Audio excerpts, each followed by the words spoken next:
சோழ நாட்டு தேவார பாடல் பெற்ற காவிரி தென்கரை தலங்களில் 95வது தலமும் 212வது தேவார பாடல் பெற்ற தலமுமான ரொம்ப பேருக்கு தெரியாத ஒரு கோவிலாக இது இருக்குது. செந்நெறியுடையார் கோவில், அதாவது திருச்சேரை சாரபரமேஸ்வரர் கோவில்னு இப்போ சொல்லுவாங்க. இந்த திருச்சேரை சாரநாத பெருமாள் கோவில்லேருந்து பக்கத்தில் தான் இந்த கோவில் இருக்குது. இந்த கோவில் வந்து பார்த்திங்கன்னா, இறைவன் பேர் செந்நெறியப்பர், இப்போ சாரபரமேஸ்வரன் அழைக்கப்படுகிறார். இறைவி பேர் ஞானவள்ளி.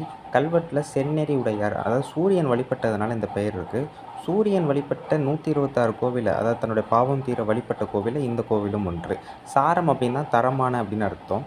திருச்சாரம் அப்படிங்கிறது திருச்சேரையாக பின்னால் மாறிடுச்சு. சம்பந்தர் ஒரு பதிகமும் அப்பர் 2 பதிகமும் பாடுகிறார். 4ஆம் திருமுறை 73ஆம் பதிகம் 6வது பாடலில் இந்த கோவில் பைரவரை குறித்து பாடுகிறார் அப்பர் பெருமான். விரித்த பல் கதிர்கோள் சூலம் வெடிப்படு தமருகம் கைத்தரித்ததோர் கோல கால பைரவனாகி வேலம் அப்படின்னு குறிப்பிடுகிறார். அதேமாதிரி பார்த்திங்கன்னா, இந்த கோவிலில் 3 துர்க்கை இருக்காங்க. எண்ணற்ற தகவல் இருக்குது. அதை நான் கம்யூனிட்டி போஸ்ட்டில் சொல்கிறேன்.